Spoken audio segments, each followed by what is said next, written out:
Alive. How about that Buffalo Trace distillery going That underwater? is What the hell's that with that? is crazy. That is crazy. Come on.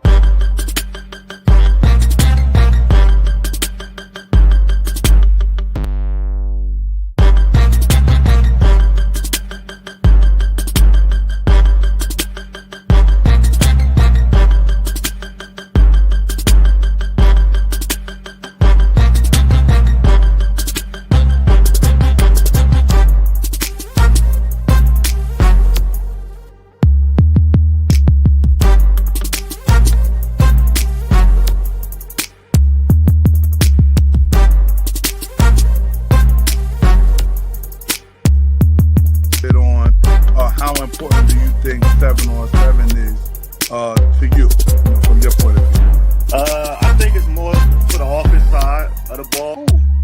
Right? And that's how you want to keep it into that system where, they know that at some point, I want to be the star at Eastside. I want to be the star at Your head coach does it for you. I feel you're just spending extra money for a recruit. Hey, piggyback off that real quick. Yeah, definitely.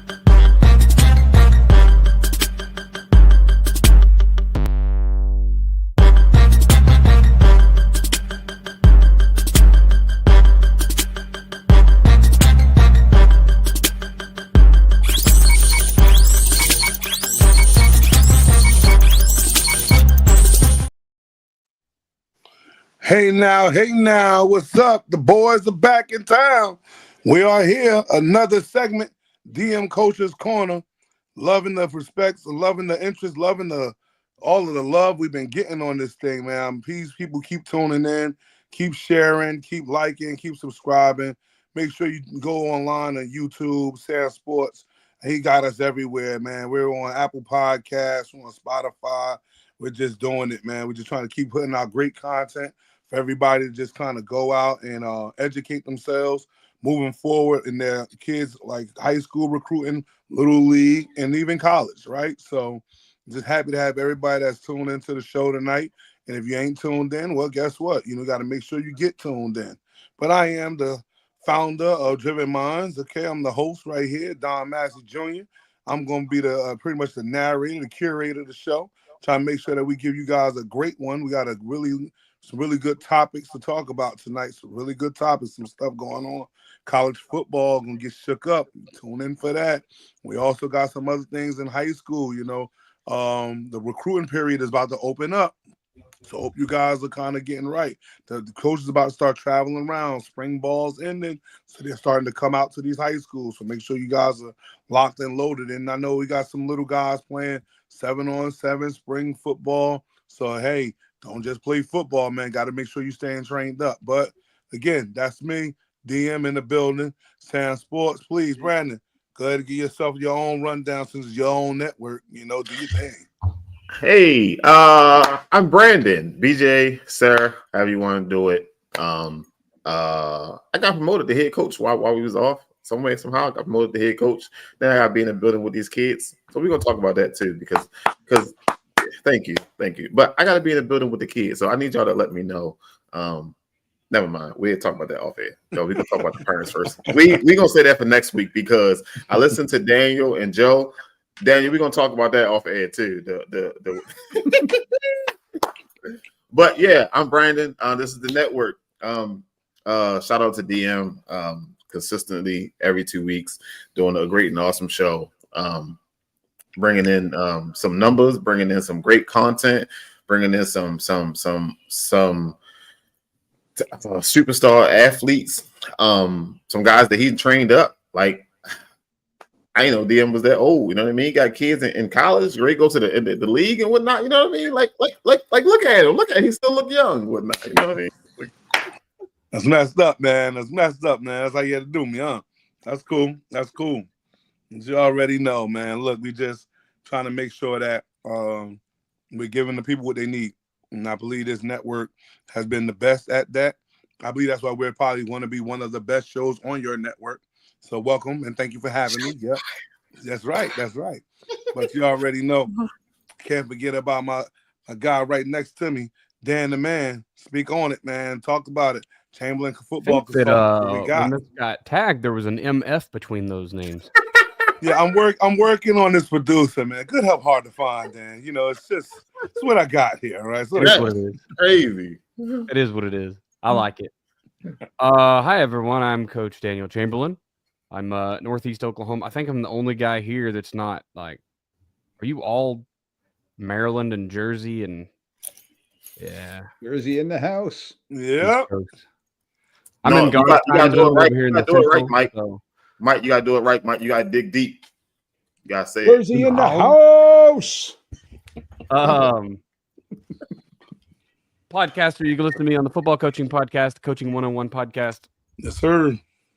and I sell speed training, athleticspeedmovement.com. You can go over there and learn how to make your centers and your wide receivers and your quarterback and your linebacker and your defensive end, all of them run faster. Let's go, athleticspeedmovement.com. Check that out. What else do I do? I don't know. I do a ton of stuff. Oh, Chamberlain Football Consulting. There it is. Hey, I picked up like my 5th, 6th, 7th, I don't know, client this weekend. I went to a clinic. I clinicked. I spoke to a clinic. Let's go. Nice. Okay. Boston last One in weekend, and Boston. then I went yesterday to Milwaukee. So Milwaukee. the live The student Brew visit- Crew. Wisconsin. Let me Yeah. tell y'all something about Wisconsin. There ain't nothing to do in Wisconsin. They were like drink beer and eat cheese curds. That's it. That's what we do here. Okay. Anyway, that's me. Hi guys. My God. And of course, All right. been a while, but State. Mike, talk about it. What's going on, fellas? Thank you guys for having me back again. Mike D'Ambrosio, Mike D, the referee. I got the Whistle Talk podcast. I am an NJFOA football official here in the state of New Jersey. Mm-hmm. Doing my thing. Still staying in the game, staying involved. Got a great episode coming up live tomorrow myself. So Talk about it. Whistle Talk. So got Chris Garner, SEC center judge, coming on with me live tomorrow, talking about some SEC football. So going with some of the big boys down south. Nice. So, like I said, again, you got Jersey, you got Maryland. Okay, got a lot of people from a lot of areas giving you different perspective. But what you're going to understand is they're all the same perspective that you're going to need. That's what's going to be the common thing. You're going to hear a lot of the guys speaking on exactly what you guys need. So, B, what we got on deck for the show tonight? We gotta talk about Nico. We gotta talk about Lacey. We got a list of do's and don'ts for the parents. Okay. We got a few reels. I got a video that me and Mike D was talking about. It's baseball related, but it's it's it's youth Crazy. baseball. It's youth baseball. Yeah. You know, sometimes that thin line start to disappear about what you can do and what you can't do, and then Okay. it's going to flip back into the do's and don'ts for the parents. But and I got another one too, a blind reaction videos for y'all. A blind reaction video. All right. He's got us set up. So let's kick it off, man. Let's get to it. First All right. thing, let's do this. Like you said, we're gonna talk about what's the young man's first name? I know his last name's Lacey. Help me out, boys. Is it Kevin Lacey? Kyron, I do believe. Yes. Kyle Lacey. You know, a fortunate event. A young man took his life. And you know, my condolences go out to his family, right? But I also want to make sure that we use everything as a lesson. And I want to encourage parents, friends, talk to your friends, talk to your kids. Like, you never know what people are going through. To take your own life is a major thing. And clearly he was going through something. And granted, some people might not tell us what they're going through, but Brandon will be one of the guys that can attest to this. He understands your movements. Like, Brandon will call me like, you all right? Like, what's going on? Nah, you're moving. I haven't talked to you in a while, or you ain't sent me a message. So just try to be in tune, you know. So be in tune with our young men and young women and all everyone, not even just the athletes, but everyone, okay? Because you never know what somebody's going through. But again, as you can see from the video, talented, very, very talented athlete, regardless of very talented. Regardless of what, how can I put it, stuff that he might have had going on, right? It still was a young man that's not here no more. And that's something I never like to hear about or speak about. But again, I definitely would say, rest in paradise, young king. Going too soon, and my condolences to the family, It's definitely the family, because I mean, like, we could sit there and we could judge the kid from the things that we seen or heard. We don't really know him per se, you know what I mean? But for his family, 11 days away from one of the happiest days of your life, you know what I mean? Like the NFL draft, and you possibly going in it, you know what I mean? And now I just, it's a touchy situation, and that's why, you know what I mean, I didn't want to spend too much on it, but I did want to, you know what I mean, show some respect, some level to the kid and his family. Yeah, and then like I said, everything is a lesson. Everything is a lesson. And so in this lesson, it needs to be talked about where mental health is real. It's and real. People have to make sure that if you're close to somebody, be close to them now. Don't let people just go and drift off and you saying that's your friend, that's your brother, that's your whatever. Like, stay close to them. Because guess what? Whether people want to hear it or not, the truth always need to be said. And they have to just deal with it, right? And so being that you can be open to that, giving him the truth or giving me the truth or whoever you're close to like that, it goes a long way. Trust me. It's like my mother used to say, I know you don't hear me, but you hear me. And she's right. I hear her. 7 years later, that one part of that sentence come back to you. You be like, wait a minute, hold up, wait a minute. Oh yeah. So just like I said, man. Again, a lot of these young college athletes, man, they're going through a lot. They're going through, like, you're talking about NIL money. Like I said, we're going to talk about that in a few. We're talking about draft statuses, and then you're talking about young men who are like stars. Like they're the Odell Beckhams of their colleges. They're like, I don't know, whoever's the most popular guy, the LeBron Jameses or whatever, like, they're these guys on the collegiate level. And that can be a lot to deal with if you haven't witnessed that, if you haven't really, like, lived your life and experienced that. So, again, like I said, let's use it as a lesson that we need to make sure that we contacting people, talking to people, and being honest with people. That's just, again, like I said, that's my 2 cents. If anybody want to buy it, there it is. Hey, you mind if I jump in on this really quick? Of course, Mike. So, I mean, this whole situation is just another reminder of that we are dealing with human beings here. This young man made a mistake a couple of months back and potentially took the life of some other person. But then the mental health issues that he was dealing with from that point to today, unfortunately, took its toll on that young man.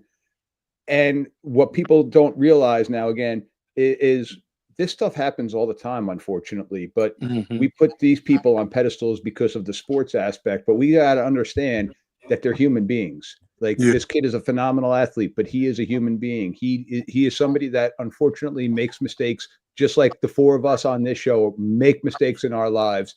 But we're not on that pedestal that people put us on.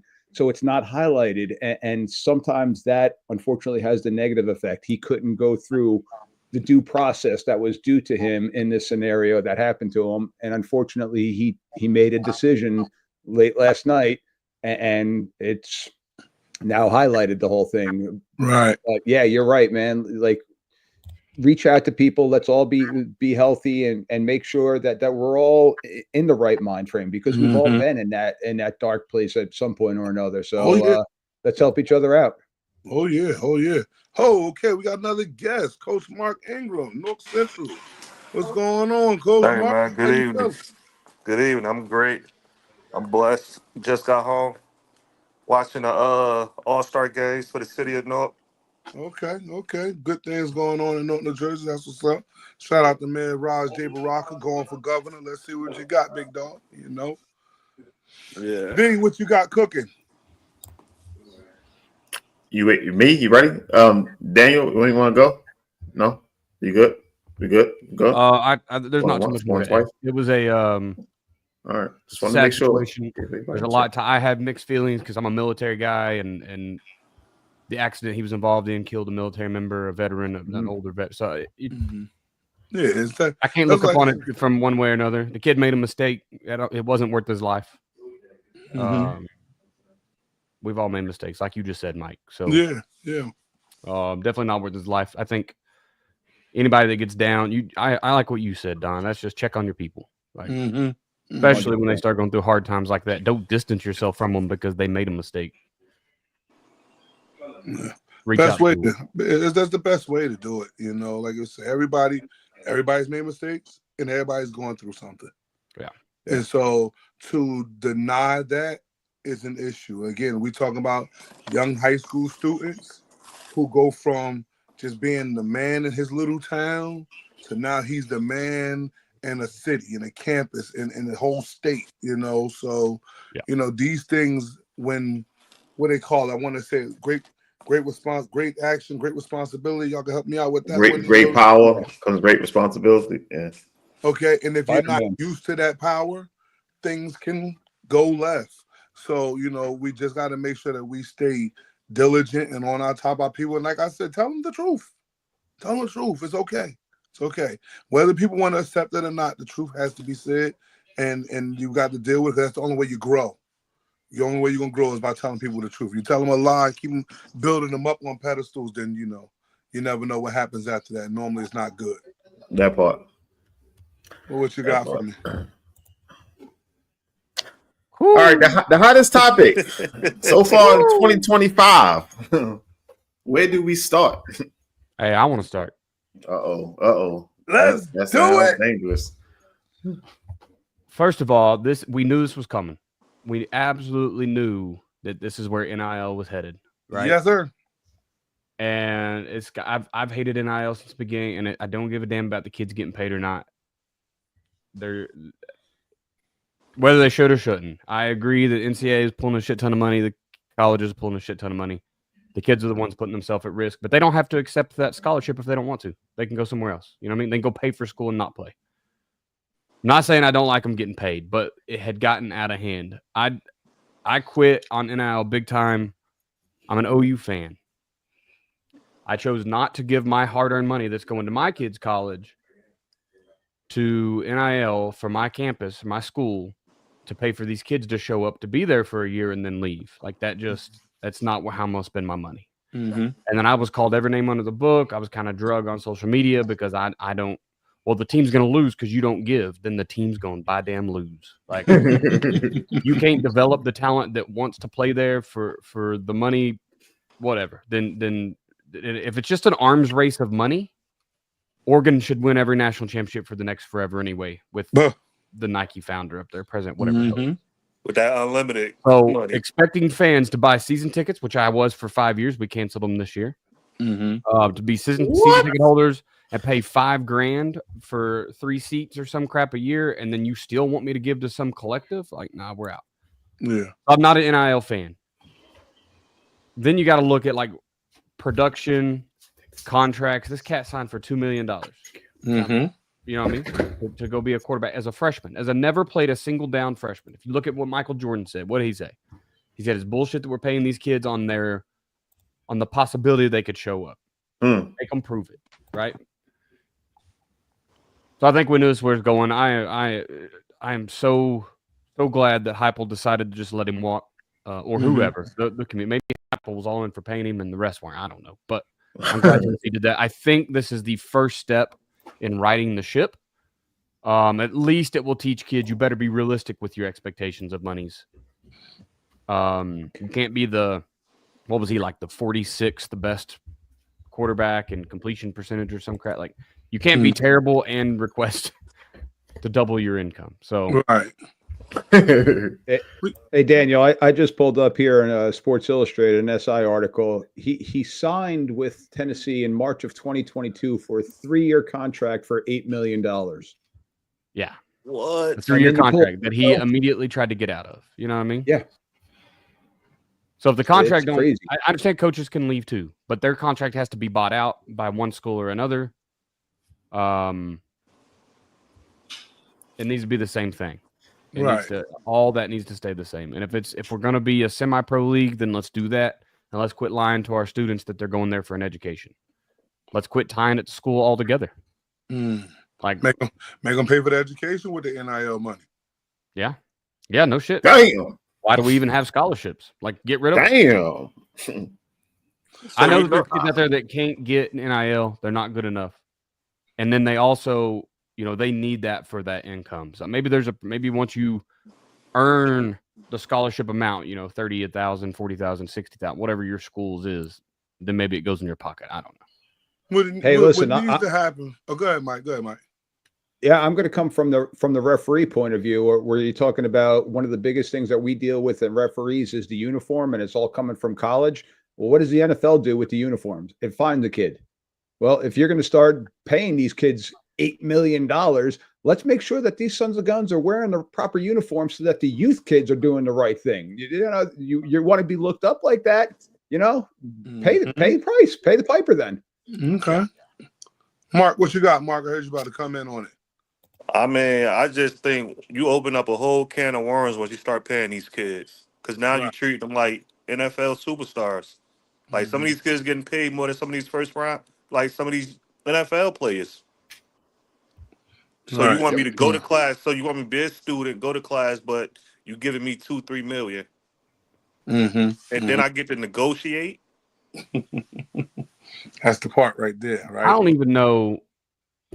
Like, are they? When is the last time we saw a kid being eligible because of grades during the NIL period? Are they even allowed to fail, or are they getting their grades paid for too?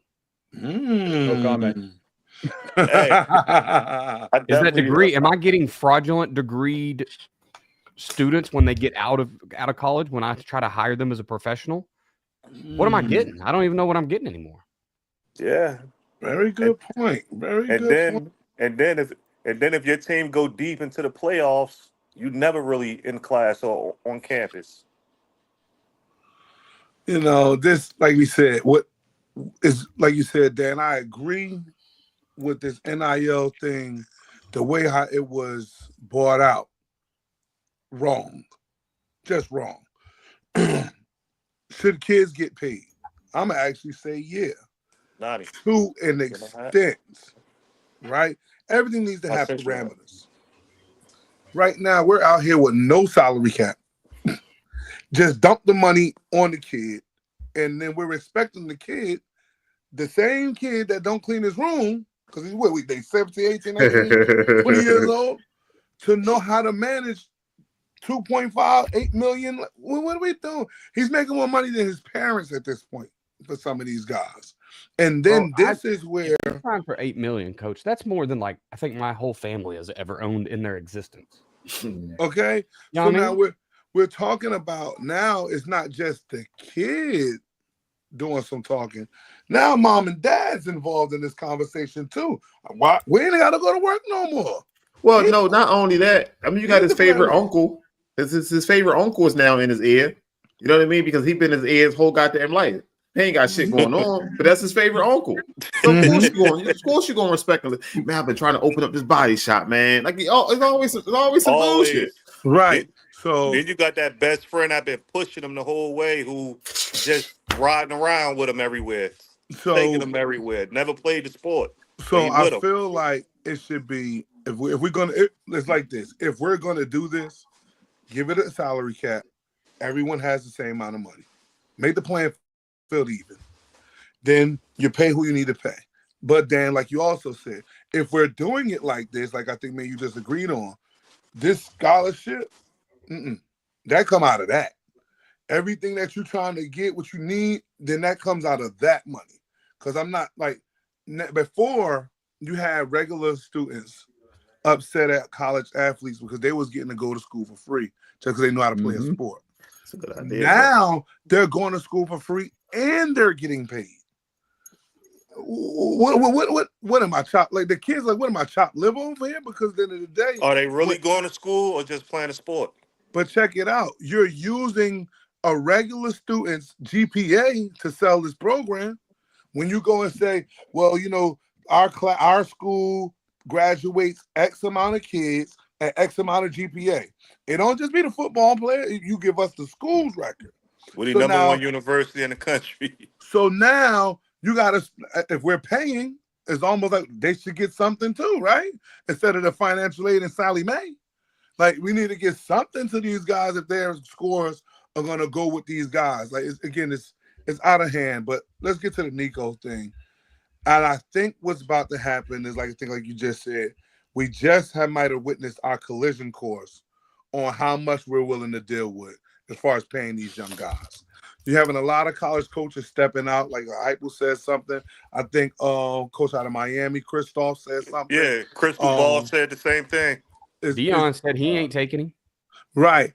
It's one of those things where, you know what, we're not going to allow you to dictate to the programs what you're going to do here. Like, take your money, play the ball, and have a nice day. What you got? Oh, wait. Cristobal's coming in saying something. He just paid Carson Beck $4 million to transfer from Georgia.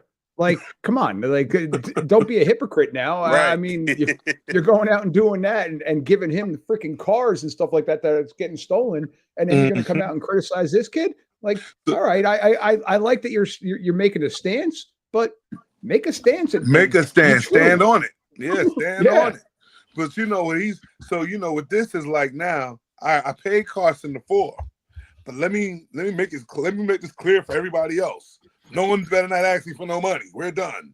You know, so like you said, you can't eat it too now, Chris. Like, I actually think it's more so that I paid Carson the $4, but I don't want Nico to go somewhere that he's going to compete against me. So I'm going to put my stance down because I want Nico to fall through the wayside because, you know, he could come take some wins away from me now.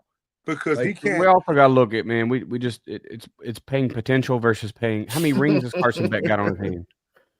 He just said his magic word. That's Carson crazy. Beck, he ain't win no rings. Nope.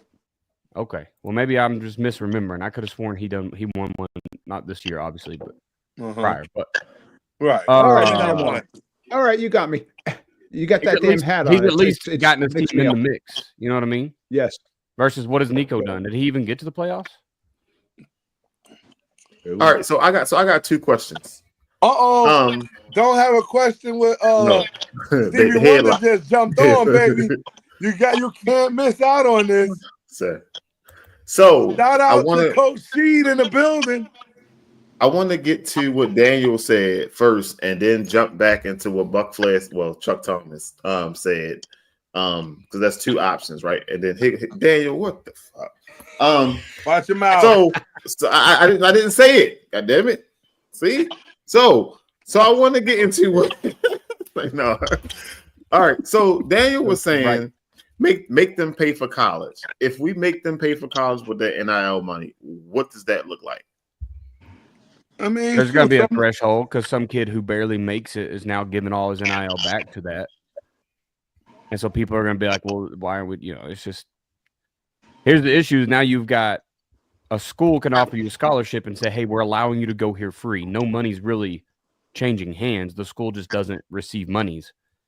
If he has to pay for it out of his NIL, now a collective is paying for that kid to go to school. So now you have weird business decisions. Mm-hmm.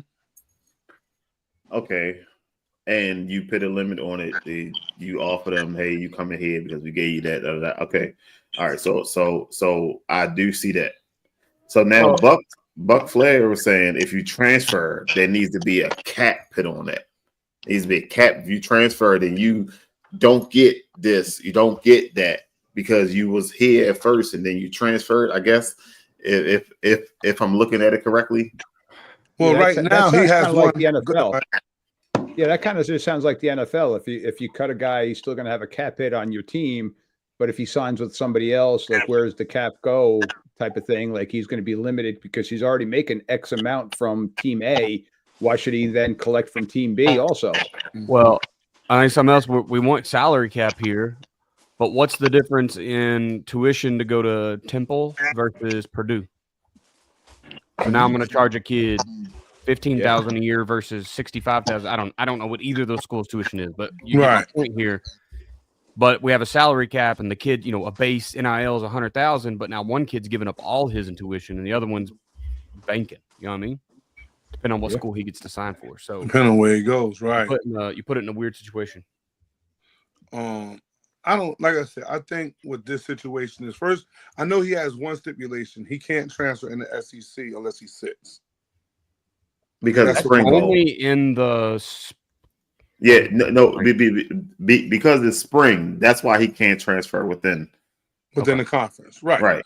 So he can't transfer in the conference because now he's going to have to sit, right? So that just now put a major damper. If he's trying to get money, right? In my opinion, it's put a major damper on the money he's going to get, because the only other conference outside of the SEC that contends for a national title is the Big Ten. So now you're trying to find out what you're going to go to Penn State, you're going to get Ohio State, but neither one of these schools are going to be looking for a quarterback. I mean, spring ball just ended. Like, the guys are kind of set with what they got. Now, like you said, if Nico doesn't even have the numbers, if Nico doesn't have the performance where, he's a knockout the park, like we talked about earlier, Mike, with Riley Leonard. Riley Leonard was a guy who hit numbers, and Notre Dame was a team, independent, and also needed a quarterback. Yep. Like, the other Big Ten schools don't need a quarterback, and we're talking about the higher echelons. If they don't need a quarterback, well, there's your $4 million blown. You ain't gonna get it from them. And the teams that are down, if we're gonna say like a Purdue or something like that, they're not gonna pay $4 million because they're not a quarterback away. Like, you need a team that's a quarterback away to give you the $4. If you're not going a team that's a quarterback away where you was making your $8 million or whatever it is, now you're gonna sign to another school and you might sign for less. So whoever is advising, he's definitely going to take less now. Yeah, so that's why this situation is like a bad situation. For him, yeah, and then he the first one to be out there like that. So I don't know. This wasn't advised. I mean, I don't know who, but sometimes you gotta run and find out. Nah, what you say? What you said, B? The uncle that told you to go do this. I did that job. You know what I'm saying? Mom and dad that was trying to capitalize off the money. Somebody just blew the bag. Somebody might have just really blew the bag. So, and it's good, Mike. You guys are talking about uncles. Well, what about Arch Manning? How much was his NIL deal to sit for 2 years?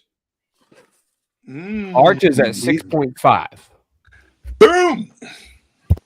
It does. I mean, I think the biggest thing about Nico is the way that he did it. If you're going to go sit out the event you've already said you would be at when you got paid, I think I see his was ranked at $3.1 million. Mm-hmm. Over $900,000. You're just going to sit and not practice. And now we're supposed to do what? What if they don't let him go? What if they keep him? What if he ends up backing down? Like, you got less practice. You're less prepared to go into the season to help us win a championship because you were being greedy. It's just a whole thing. Like, sometimes the words aren't as offensive as the manner in which you say them. You know what I mean? And I want to jump on that right there. So now, like you talking about, think about what just happened in Tennessee. They got to have a really good receiver who was expecting a really good season coming up. Now his numbers are like, my question now is, are we losing sight of the brotherhood for the money? This is football, the ultimate team sport. Of course you is. I can't get paid unless you get paid. Is she like I'm gonna tell you, she and one of my guys that I train, Al-Rashid Benton, they play semi-pro together, right? And I will tell you, she was one of the better safeties he's ever had behind him. Why? Because she has to tell Al, hey, not there, roll there, and it has to work. But if Al mess around and goes, you know what? Nah, I'm not gonna do my own thing. Well, now you putting Sheed in a bad position. Yep. You know what I'm saying? It's that type of sport. And so I'm telling you, like, this Nico, good job, kid. You did it. You made headlines because you're going to change the shift on what we're going to start talking about as far as football, what coaches are going to accept, what they're not going to accept. Make it on the podcast? Yeah. High school football players, tune in. This is going to affect a lot of the things on when you're recruiting. Because they might ask, because again, college coaches recruit parents. So it's going to be saying, wait a minute, who's in the room? You know what? Could I get the W-2s around here? because I don't want to mess around and put too much money on the table and then somebody lose their mind around here. Like it's gonna be that type of situation. Like I said, everything has a trickle down effect. So we're gonna lose sight of the brotherhood. The guy probably had a really good left tackle. He's gonna miss out on some money now. The receiver's gonna miss out on some money right now. Like all of this because you wanted to get a couple extra dollars. Like, can we talk about this? Like, if I'm the receiver, like, yo, dog, could we had a powwow before you did this? Because I could have jumped in the portal too, but I came back for an extra year thinking that you was gonna be the man. This is an interesting setup right here, man. It's a nasty setup, but it's an interesting one. Nasty. And then a wording of what Tennessee put it out there. Mispractice. Missed the meeting. Yeah. Well, guessing, this how it works in all I know. This is how it works in all types of aspects of work. I mean, we're all like around the high schools, right? I've had kids, they transfer, they go to another school. Parents, pay attention to what I'm about to tell you. You want to know what happens? So I got Coach Mark here. He's at North Central, right? I'm Don Bass. I'm at West Orange. I got a kid that wants to go to Central. He leaves and go to Central. Guess what happens? Coach Mark, give me a call. Hey, D, got this kid here just pulled up, man. He played at West Orange. What kind of kid is this? I don't know, but I got to get to know. I got to figure it out. And I know if I ask the kid, the parent, the uncle, the whoever, they're going to tell me the best thing since sliced bread. So I got to get some insight on this. And what I say might change how he treats you. So, these, like you said, how Tennessee's putting it out there, everybody, my father always say, you got to watch what you do at work. Because once you do something wrong, they're going to go through a day in the life of what you do. The investigation start figuring out, oh, you know what? You don't come to work on time. Or you do take long breaks. They'll do a day in the life because everybody does something, right? So he was doing something. Everybody does something. And now because you done opened up the can of worms, surprise, or we might talk about how he don't do his classwork. We might talk about how he don't make the practices or how he oversleeps and stuff like that. Now, again, here we go again. When you trying to make your extra money, down, down, down, down goes the money. Sure, what about draft status? The NFL is the biggest ones. When it's time to draft you, they pull up your resume. Oh, yeah, see, this is the situation that happened in his sophomore year. He did this, he had a charge here and this there. Now, he can't be a first round. He can't be a third round. Let's make him a seventh round. We'll pick him up in a free agency. We don't have to deal with that. This is how this works. And so making this type of decision, I just hope he understands what it is. I can't say I hope it plays out for him because college football needs to set some standards on this NIL thing. I think. But now, what's your point? What's your point on the NIL as opposed to the transfer portal stuff too? Because I think they go hand in hand with what's going on. The fact that he can go to Dylan Gabriel can play at 3 or 4 different colleges in 7 years. I mean, I know the COVID years and stuff were mixed in there, but I think the transfer portal also has the same thing that this kid could sit there and say, you want to know something? You're not going to give me the $8 million. I'll go over here and I don't have to sit out unless I'm in conference. Now he's a Southern Cal kid. He may go out to UCLA or USC right now. They're talking about those schools. And Marco Cristobal, we were just talking about him. I just read North Carolina is one of the top people to possibly look at him. So that's why Marco's coming out saying he doesn't want that. But when you got the free transfer portal, basically you're allowing kids to do whatever they want and then ask for the money. Mike, they got to go back to the old school where if you want to transfer and play right away, you go D1 AA, you got to go down. Now ain't no play, but if you telling me, like you just said, I'm at USC, but I'm gonna just go to UCLA and still get it that way, no control. Got to get a control on this thing somehow, some way. Or maybe they don't. It's their NCAA. It ain't mine. So, Listen, this whole conversation is going full circle because I'm going to bring this back to the young man down at LSU. These are young individuals. These are young human beings that are going to make mistakes that we are talking about. You're handing them $8 million at 18 years old, putting them in sports cars. They're going to make mistakes. And unfortunately, we just witnessed one of the outcomes because of that. a military veteran is dead, and a young individual, a young man is dead because of we're allowing this situation to happen. And I'm saying we as a culture, but we're not the NCAA because it's them that's doing it. But it's but I allowed. understand exactly what you're saying. I understand totally what you're saying. Allowing this situation to happen. Yeah. So, question: we always say so in the NFL, players get cut, moved around. NBA, Luka get traded. Hey man, this is a business. You got to understand things happen in business. So, is the kid looking at this as this is a business? I'm trying to do what's best for me, or is he just misguided all the way around the board?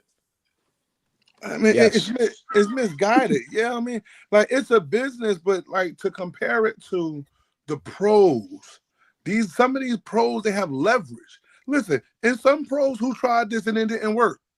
So Dennis, They Can Think of Podcast, my guy for Sand Sport, he's a Tennessee fan.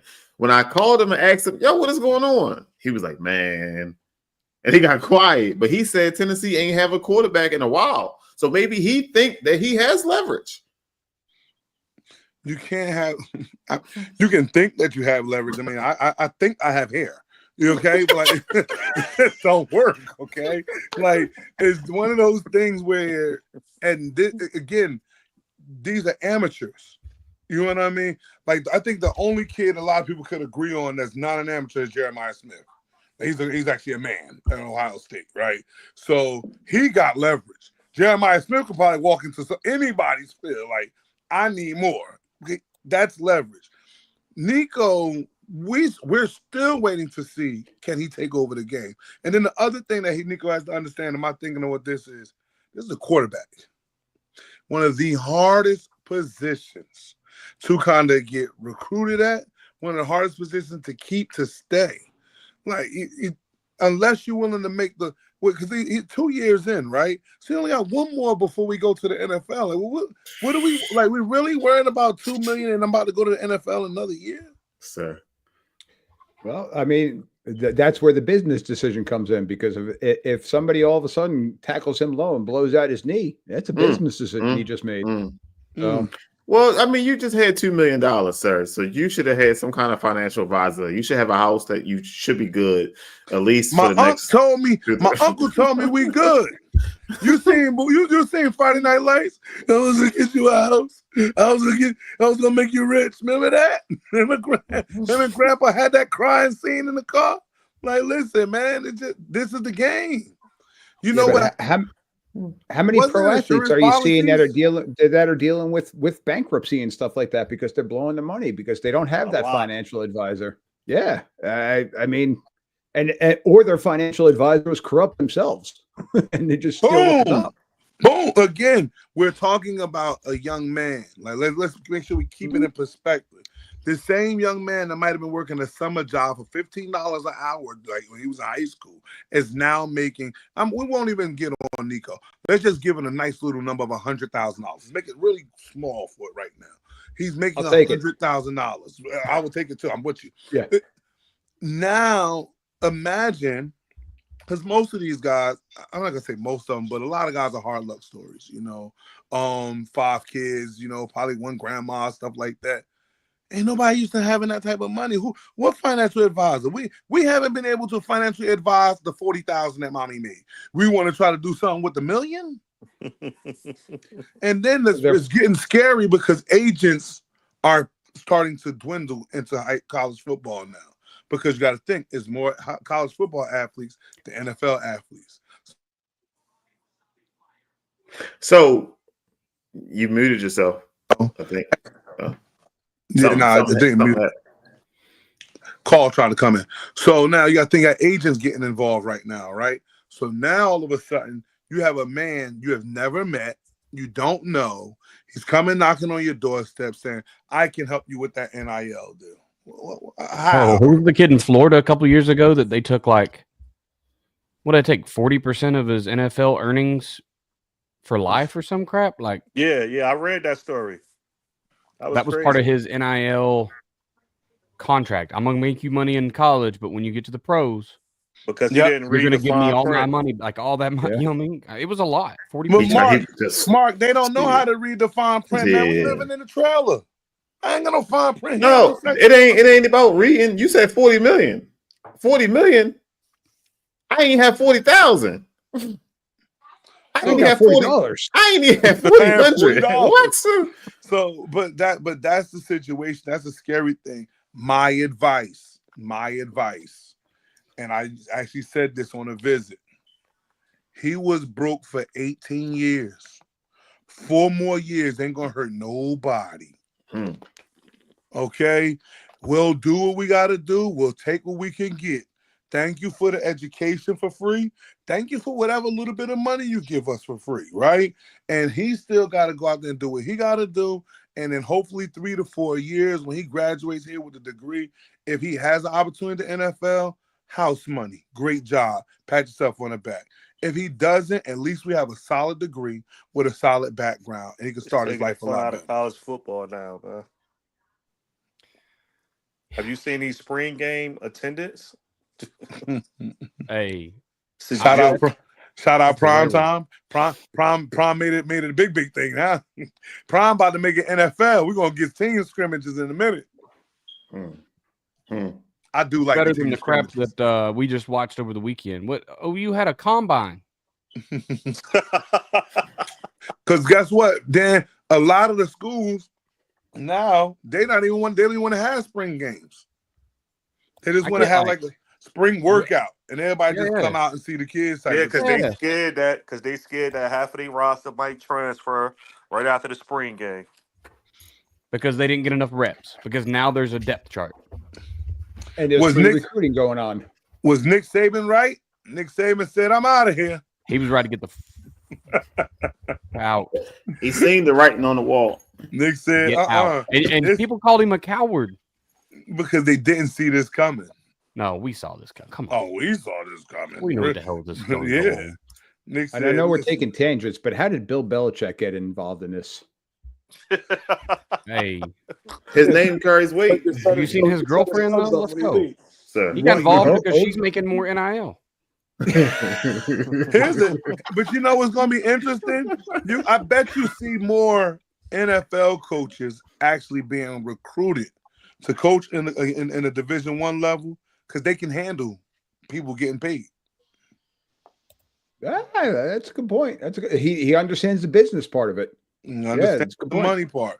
So I mean, and maybe now you might see these guys getting bigger bags too, because you might imagine having Mike Tomlin saying, "Look, I can go over there and fix that, but I need a little more than what I was getting with the Steelers." You know, like that's the only thing you're gonna have. Because again, like I These brought up Nick universities Saban. got it. They got it. Like I brought up Nick Saban. Remember, Nick went to the NFL for a while, right? He said, "Man, I'm done. I'm not doing this. Get me back there with them kids that just want to get to this level and want to play their hearts out, and I'll figure it out from there." When do we get Can you to a? imagine When do we get if Mike Tomlin and Kenny Pickett just swap spots and Mike Tomlin goes to University of Pitt and gets paid more than Pittsburgh, just walk next door. When do we get JV league for college? When these people got too many people on roster? Well, that's why There they is opened up D3. JUCO ranks, right? Yeah. Is that JV? You still aging? You're still aging out, and they can't pull you up to their roster. Yeah. I mean, I understand they get their 2 years for free, and I think that's awesome. It's just going to be full of all the D1 kickbacks anyway now, so it don't matter. What it used to be. They're going to get Yeah, NIL. Division III had it. Mm-hmm. When do we get a JV college so that at least I can go watch kids who give a shit about football? Because right now, like, even in some of these recruiting meetings, you got kids asking about NIL money. That's the first question some of these kids ask about. I got They're programmed. I gotta Dom bring just Seed said in on Fargo this. how they're talking. Their parents are getting in on it. I And gotta you better bring see how much money Seed they're in. going to give your mama. They better get me. The kid that went to Tech last year, 4 receptions, I think he had, and they gave him like, I don't know, he's asking for $2.5 million, and his parents to have a house paid for, and each member of his family read to have that a car story. bought and paid for at least. Like, He need a car from spring practice back to the dorm room. He need a a room for his entourage, like all types of. He had 4 catches for the season. 4 So did catches. I. I was an offensive tackle. Hey, C, real quick. Remember, Yeah. we talked about this on the high school level, right? With and I want to educate parents. I want to educate kids with knowing what to ask for, right? And she and me had a conversation about this, and parents have to start treading lightly, Mark. When they go, well, how much my NIL going to be? Because it's going to be very cutthroat. It's going to be one of those things where like you were telling me, they're going to put up the pad and the paper. Going to say, okay, so you said you want the NIL. That's it? You sure? Okay. And they're going to slide you an NIL bag, but you're going to get nothing else. It's like, well, what happened to the playing time? You ain't asking about no playing time. You asked about NIL. You ain't asking about giving you good classes. You asked about NIL. You ain't asking about cars. I'm telling you, it's going to get to the point where they're going to put their ears out, hear exactly what you're saying, find a way to get you what you asked for, and unless you produce, you ain't going to get what you want. It's going to be one of those things. Yeah, they got to ask the right questions. And what you make important as a parent or a kid is what the coach is going to make important. That's it. So when it comes down to it, and then get that little bump in the road, and you asking about this other thing, no. You wasn't worried about that other thing before. Mm-hmm. Talking about money. Here's your money. Now shut up and get out of my face. What they say, shut up and play ball. I'm telling Yeah. you, it's going to get bad. It's going I to get think bad. I think the NCAA has to start bringing back the eligibility thing when it comes to and somehow tied into the NIL thing, because once you're back in the day, once your clock started, it started. No matter Right. where you went, your clock is ticking, and you only got. But they keep adding these COVID years and all these other extra years. So 10 medical red shirts. Yeah, like it's too much. So I think once they start tying in the eligibility as far as your clock, then I think it'll kind of help with this NIL stuff. Because these kids that's in the portal right now, or they want $2 extra million, they clock should be running. Put the pressure on them. Yeah, your clock is running. So the more you want to sit at home, your clock is running. So by the time you figure out what you want to do, it's already over. You only got 1 year left. Why would I pay you an extra $2 million when you only got 1 year left anyway? So I think they have to start bringing back the clock back to where you'll lose your clock.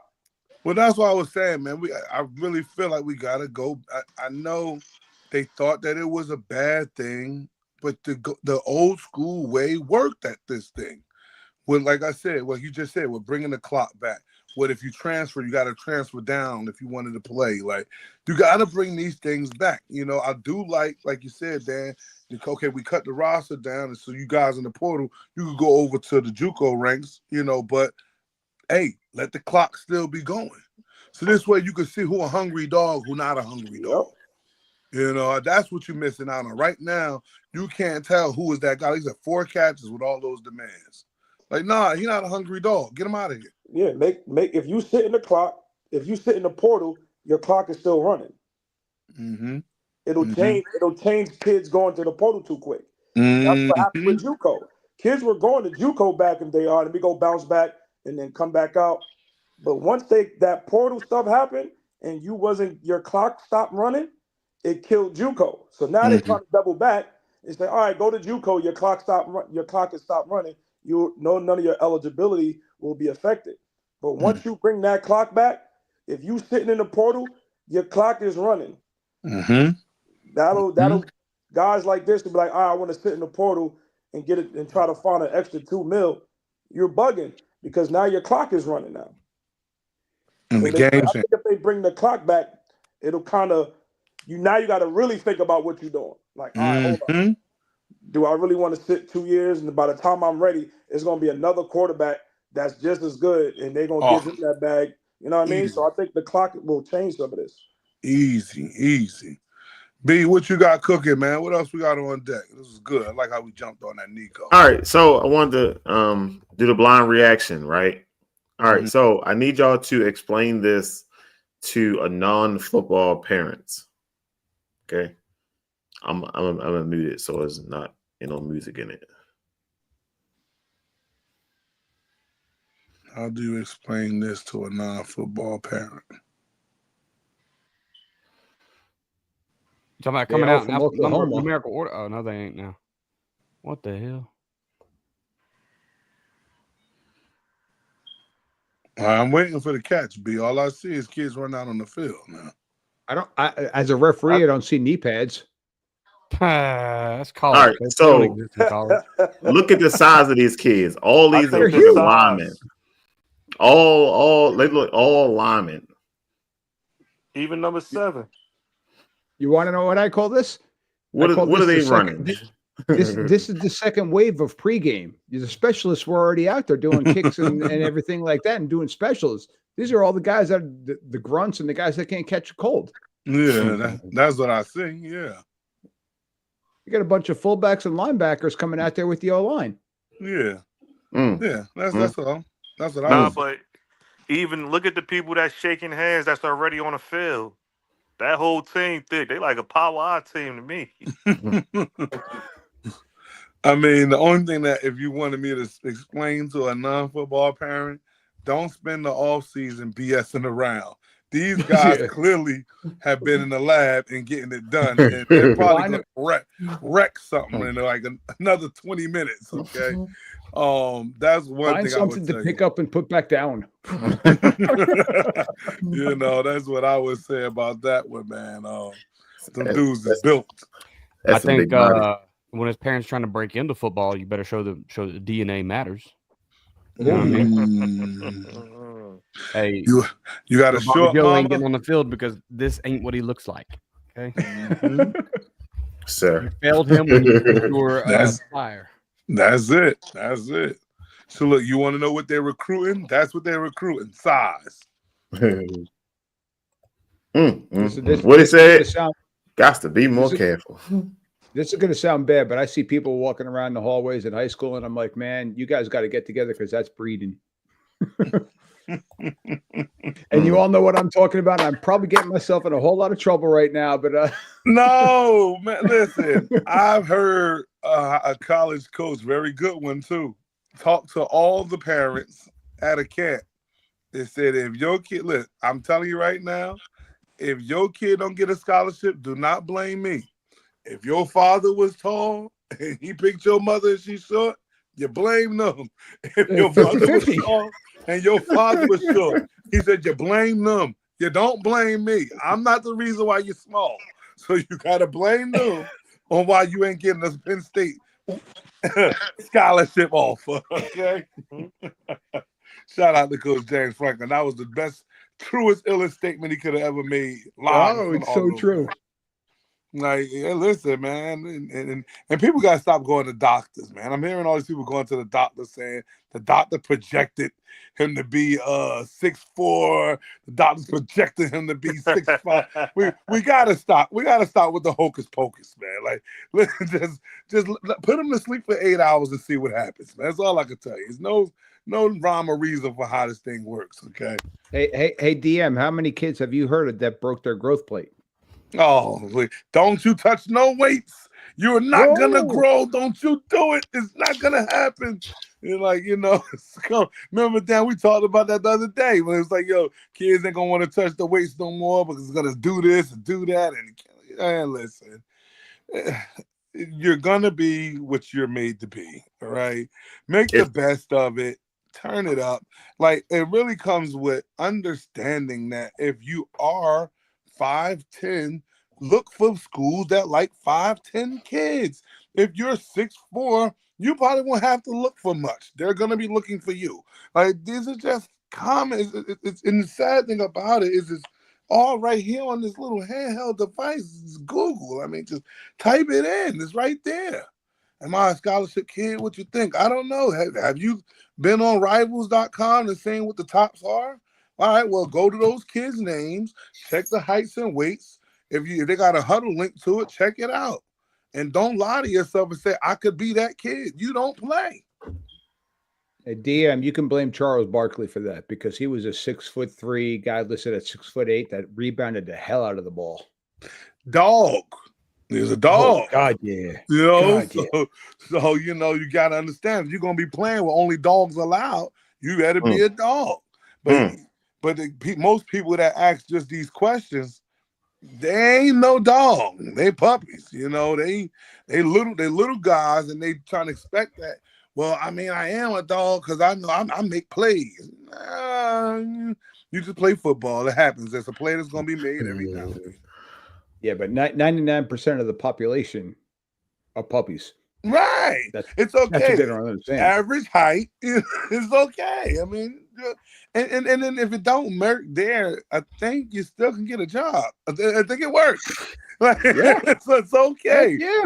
Your mama got a job. Your daddy got a job. It's okay. You know, you'll be okay in life. Like, you've had parents. I don't think they're superstars, right? But they provided for you quite well. It's all right. Yeah, things work out. I don't understand why some people make it where it's not all right. I think it's all right. I'm happy I got my mother and father. It's all right, you know. But it's just amazing how they put these, you know, it's got to happen. It's got to happen. I know you get that scholarship. I know. Yeah, but even when you get that scholarship and you go to some of those full thoroughbred kennels, man, you ain't got what it takes. It ain't gonna work. Yeah. Like, just getting there ain't the way. So that's why I try to tell some kids, program yourselves now. Program yourself to probably like be by yourself, training by yourself, working by yourself. Like, program yourself now. Doing the extra. Don't just do the team lift. Do an extra lift somewhere. Don't just do the team film study. Do an extra film study. Don't just do regular work. Ask for more work or ask for help on the work you just did. Just further, like, you know, build your knowledge up. You have to do the extra if you want to be extra. That's extraordinary. Or you could just be ordinary. Either way, you'll be okay. Hey, DM, I got to throw this one to you really quick. I'm sorry. Shoot it. You were asking about my son. My son's 13. He plays multiple sports, 7-on-7 world, but he also plays baseball. And baseball is a world of failure. You are a 300 hitter, which means that you suck 7 out of 10 times. You screwed up. 7 out of 10 times you screwed up. At 300 hitter, you're going to the Hall of Fame. Like, I'm trying to instill that, like, do you like be good at what you do and take your chances, take your shots. Like, it's a mentality that they got to understand and be who you are. Like, right. That's it. Like, go for it. That's it, right there. I'm sorry. I love it. Love it. Because some people think they go 10 for 10 and they like, you know, I don't know why they think that, but whatever. But then they go 0 for 20 and they're still betting 300. Well, you got both. I love it. And I love the fact that he's in multiple sports. People got to understand that. Put your hat in more than one race. You never know.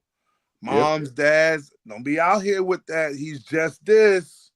It might not work. You might want to let him do some other stuff. We talked about it before on one of our other segments where, if anything, find a complementary sport. Oh, he's a running back. Running track might actually help running backs. Just saying, you know, don't just put him out there where he just play soccer. Try something out. I mean, don't just stick around. And I'm gonna say this next part, especially for the kids that are not playing as much. Like, if you are not playing as much, don't just stick to, you know, I'm gonna just stay here on the sideline and play football. I'm gonna wait till she graduates. Soon as she graduates with my show. You don't want to try nothing else, like anything else is okay. But, you know, but understand what you're gonna try. Don't be the 5. Like, how can I put it? I love it. Like, when I do this here, don't be the 5 running back. And you say, well, you know what? This ain't gonna work. So I'm gonna try to play basketball. You are still 5'5" in the wrong sport. Try wrestling. 5'5" as a wrestler, as long as you can move and groove, you get into it. You can mix it up. You know, like, just put yourself in a world where you can try to obtain some type of, like, again, everything ain't gonna be a college scholarship, but at least you would get some aid. some schools will find money for you if you have a decent talent, and they don't have to be Division I schools. We're Division II schools if you have a decent talent and a decent work ethic. So, and great grades. I don't know if I could say that loud enough. It doesn't work without the great grades. All right, like come on, push it up. Whew. What you got, B? Because I'm telling you, I'm gonna kill them if they ain't listening. All right, so y'all gotta listen to this. It's only like 10 seconds long. This is bad. This is bad. Oh my God! Are you fucking kidding me? You piece of shit! Hey, that's a kid. Hey, it's Dad. It's not okay. That's my son. Mute. Sir. Christ. Sir, Yo, who's listening to this? Is this like Family Show here? It was. We started with an MF. No, we didn't, sir. That was yesterday. I have dropped one before. All right, so I seen somebody in the comments saying don't block the home plate. I seen people saying that's still a kid. You shouldn't talk to a kid like that. When your emotions get the best, especially when it's your kid, they got his ass ran over like that. Like that's like it's hard to tell them you can't say certain things, but as a parent, we held to a higher standard. Brandon, can I jump in as an official, and I know a lot of umpires, and as a parent who deals with baseball and football, you still don't call a kid a piece of shit, sir. Plain and simple. I'm sorry, a piece of S. Bleep me out if you can. Maybe he's talking to the coach, because that's who I'd be talking with my fisticuffs. Well, yeah, I would be probably. Listen, no offense, I'd probably be in the other dugout, but. Because you got to be telling that kid to get down, but absolutely, the kid should have slid. Yeah, absolutely.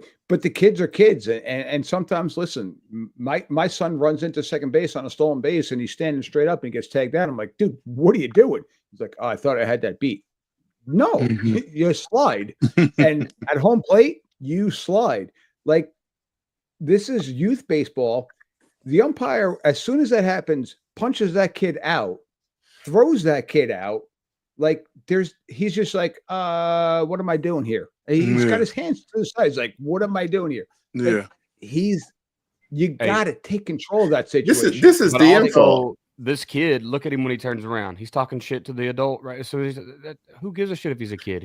That's a mentality thing. He went in there knowing what he was doing, and he's talking shit to the parent right back as soon as he gets done doing it. He knew what he was doing. That's not an accident.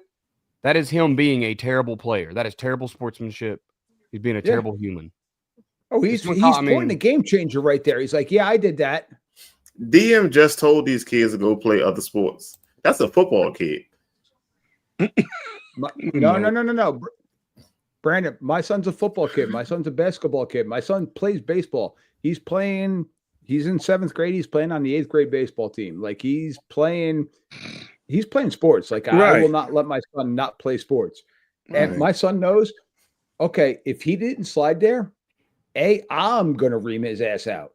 Like, what the hell are you doing? Because that's just a bad baseball play. But B, what are you doing? Because that kid could also play football, and he's going to take your ass out. He's going to remember you. He's going to have a receipt. And you're 13 years old, dude. You don't want receipts right now.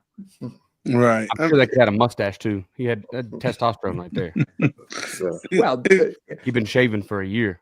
It's bad. Daniel, you don't know what part of New Jersey he was from, so it's bad. It's bad. It's bad. Like the dad, you can't. Hard to fault the dad when you see your son like that on the ground. Like that's on the ground, hard. That's hard to fault that, you know. But it's one of those things where, I'm with you, Mike. I would have been on my kid because, kid, you could have hurt yourself. the way you ran into him. You could have hurt yourself. It could have been 2 people down on the ground. Like, so I'm kind of with Mike. I'm probably telling the dad, hey, Pop, don't worry about it. I'm on him right now. And I'm grabbing him up and we're done. And I'm, like, one of them type of situations because, like, dude, you don't understand how seriously hurt he is. You know how seriously hurt you could have been.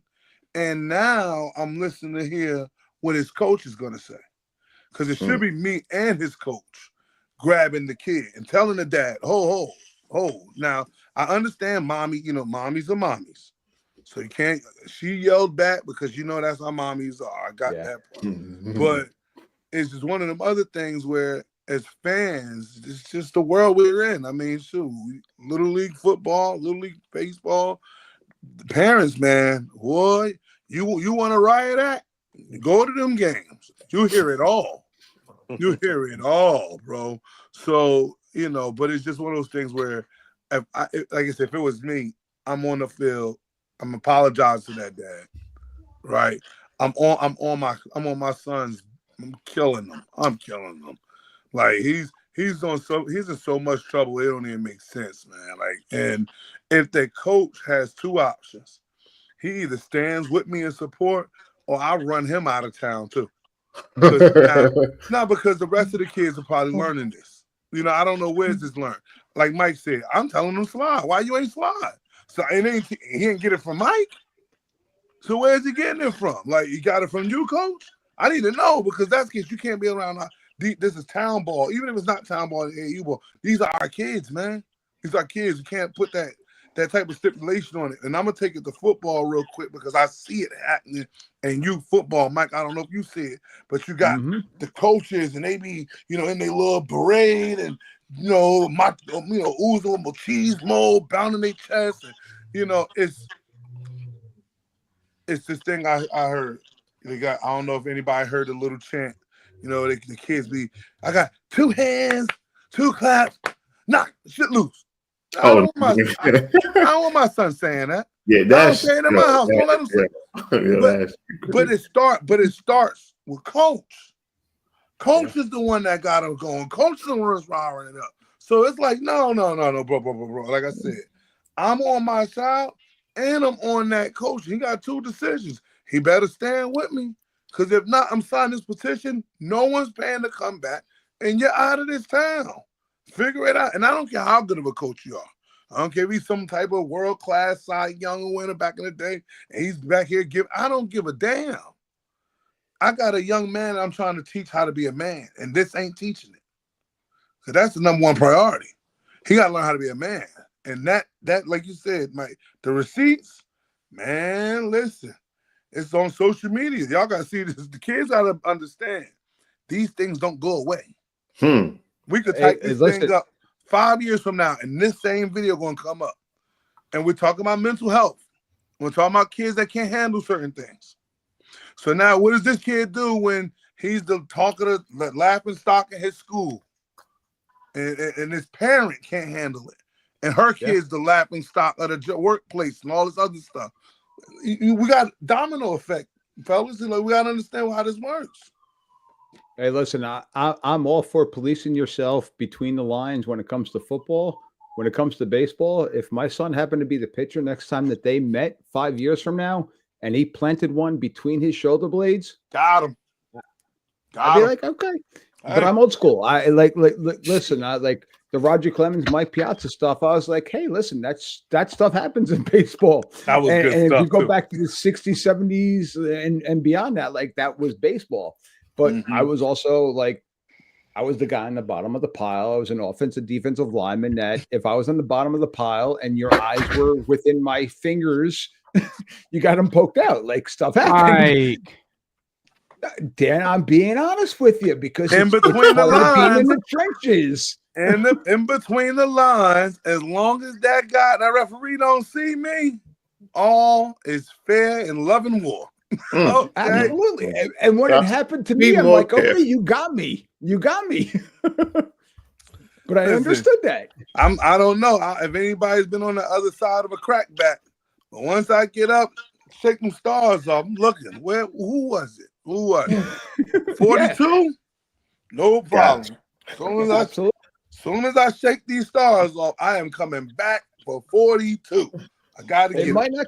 It might come out the right way, but I'd be like, who did that to me? What happened? That's why you need some context with that video, because that could have been exactly what you are talking about. Correct. Yeah. Correct, She. That kid could have been doing exactly what we're talking about right now. But all my direction is going to be towards the coach, because we've all been there where it's like, yo, man, see that quarterback over there? I need him out of there. Mm-hmm. So yeah, the kid, he just may be an a-hole.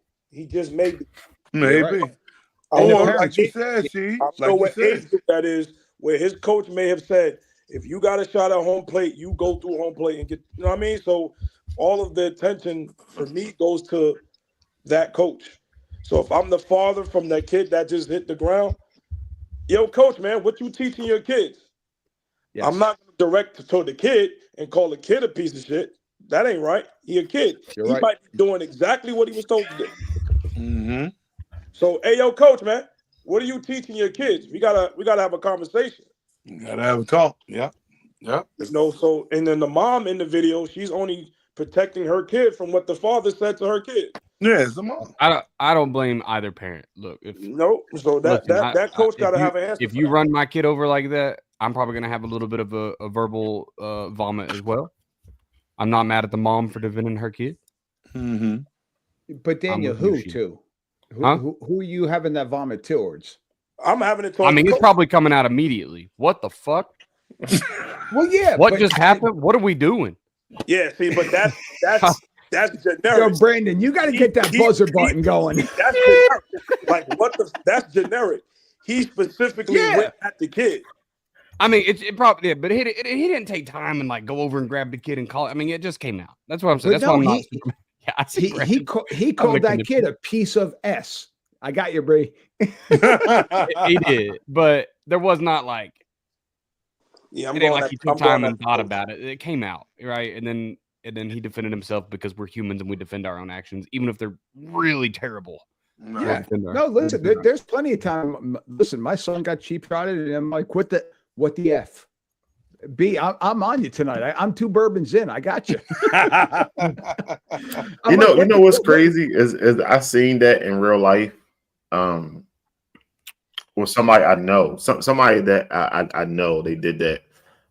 At this might have been 11U, 10U, something like that, 10, 11 years old, and the corner came down, but you see that corner did not want to make a tackle. He made it look real good, but he did not want to make a tackle. So the person next to me was like, "Oh man, you bitch! You could have made that tackle." Oh, so I did like this. We go ahead and get the fuck out of the way, because when they start shooting over this way, I ain't trying to be part of none of that. Hey, kid. Nah, he done dropped. Time out. Go ahead, Mike. Bitch and F on the same sentence. We all have freedom now. Oh, wait a minute. Thank you, Daniel. It's all out, baby. Let's go. Confetti has been popped. Let's roll. It's 10:30 on a Sunday night. Is there any kids? My bad, DM. I know you're trying to clean the show up, DM. I messed it up. My bad. I have a pretty good friend who's a former NFL corner, and he told me straight up, they didn't pay me to make no tackles. They paid me to make sure that the X don't run vertical and score a touchdown. Stop making me tackle. So stop making me tackle. This is like a 7-year NFL guy, professional basketball player, did all the things. He said, "Nah, I got a job to do. I'm gonna do it. That's right. Find a way to get it done." That's right. But what you got, B? And I don't want curse words. What you got? What the, sir? You always trying to put me on the spot. Yo, like this is crazy. Yo, like this is wild. You're the engineer. You got to give us the next topic. Problems don't recruit them. I don't recruit entitlement kids. There's no way that I recruit a kid unless I know that he'll buy in to the way we do things here. I love that because I actually got a preview of how one of his practices are ran, and it's dogs. They rolling the ball out, man. Them guys almost tackle each other on the court. to get like reps and stuff, man. Coach Sampson's doing a heck of a job with that program. I want y'all to know that he's supposed to be at OU. But he texted some recruit in a non-contact period, and the school let him go because it mattered back then. Now we can pay him $6 million to shoot a basketball. Back then, you couldn't text him in the no-contact period. Now he's at Houston, going to the national championship. Going to championship. Don't laugh at his pain, DM. He's in pain. You see him. You see he's in pain, DM. You gonna just laugh at him? That's crazy, man. No, we just saying. I just want Dan tell him why he's mad, man. I like it. No, it's crazy, man. But that entitlement, you know, I kind of wanted to live in there for a minute because I see that's happening in our youth sports. I see it happening in our high school sports, of all sports too, not just the football world that I live in. I'm just saying it happening all over the place, where the sense of entitlement, we kind of hint on it, a few of our conversations already, that, you know, we got to somehow try to, I don't want to say rid it. I don't know. Like, it's just, you got to get it away from. I don't know where does it come from. Why do people feel like they're entitled? I'm going to need coaches of all sports to not make kids feel entitled, because I've seen that happen on the high school side, you know, which is, it does nothing but give you a cancer. Like, I have not been on a team, coached a team, and you've allowed a kid to kind of just run rampant on being entitled, and we walked away with a championship. It just never happened. Football guys don't love you for that. And so it's just one of those things where I'm really going to be asking the parents to really start trying to, you turned out well where you are parents, right? If you grew up and you had the mom that said steak wasn't for kids, and you're actually doing well in life, you grew up well. Don't feed kids. Like, no, it's because, you know, this is where the entitlement comes from. I feel like, you know, a lot of things start from home. I don't like to try to make parents like I'm bashing them, but I do want to educate the parents that it's okay to not give everything just because, you know, maybe you didn't have everything growing up. And at the end of the day, you can't give them everything anyway. They need to earn. It need to be a earn type of thing with this thing. And as long as they understand that they got to earn certain things in the house, then, I mean, it's just like in the classroom. They got to earn the grades, just like on the football field. You got to earn your reps, like, you know, but just sitting around and expecting somebody to just give you the reps, or mad because you felt like I didn't give you the reps and now you're Nico, like, these are problems. And like I said, these things grow. They start off small, but they snowball into bigger issues where kids have a sense of entitlement. And then you got coaches, like, again, like you heard him say, like, I don't recruit. I'm trying not to recruit entitled kids, because entitled kids want money. They want to raise. They want stuff like that. Now, I'm looking for a kid that want to play and hope for reaching the final goal, whether that be a professional or whether that be, like I said, just being a great person, a great businessman, whatever that may be. You know, that's what coaches, like good coaches, I'm guessing, that's what they should want. You know, but I don't know, man. Maybe you guys want to dive into that real quick. Yeah. So DM, I got a question for you. And yeah, you guys have listening to your show 49 out of 50 states, because Daniel burned Wisconsin earlier with the Milwaukee comments earlier. But how many school districts across the country? Yeah, I'm sorry. I didn't mean to throw you under the bus, Daniel. How many school districts are giving a kid a 50 for an assignment they didn't hand in? The sense of entitlement. Just to keep them going. Just to keep them going. Yeah. No, wait. Now there is a theory out there that if you make a kid, I practiced it, it didn't work out for me, but I'm not saying it doesn't work out anywhere. If you give kids 50s and they don't do work, they still fail, right? But yeah, if that's the lowest score they can get, sorry, my kids are obviously going to attack me here. Then you can actually measure a kid's intelligence better than just their robotic skills to turn in assignments. But so now, Daniel, my question to you now, I have a kid who does do the work, who's having issues. He's not a good learner, and he gets a 45. Am I giving him a 45, and I'm giving a kid who does nothing a 50? Like, that to me is a sense of entitlement. You can do absolutely nothing in my class for 2 out of 3 months, because I'm a health teacher, physio teacher. So like I'm Right. going with a 1 marking period class. You can Right. do nothing for 2 months, but then that third month say, you want to know something? I'm going to do the minimum and I'm going to pass this class and be done with it. And we're moving them on. But that's a Yeah. sense of entitlement. But It that's the world that we've now lived in, where, listen, I know I'm the old guy here on the show. DM, you got roasted earlier, but I got the handlebar mustache. You can't see that because I'm all gray on the sides here. Oh, okay. So it all goes down here. But back in my day, if I didn't do anything, I didn't get anything. And that was like not just in school, but that was in life. If I didn't do anything in life. Practice fields, guess what I was doing? I was standing on the sideline next to the coach. If I didn't do anything at home, guess where I was? I was asking mom and dad if I could have dinner. Like, like that was my way of life. But today's society, we kind of allow that. And going to Kelvin Sampson, well, guess what? Like, that kid grew up in that atmosphere. He's entitled. All of our kids to some point are entitled more than we were. If that makes any sense. Right. No. Perfect. So that's interesting there, that we got to figure out, how do we control the level of entitlement that we have to deal with?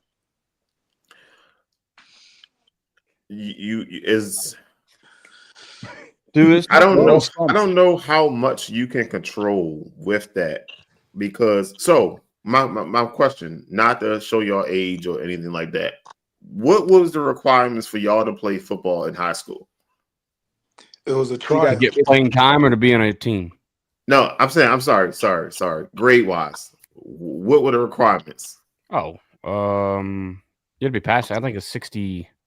My school was weird. A 93 was an A, so like a 92 was a B for they thought they were going to make us smarter by making our grades worse. I don't know.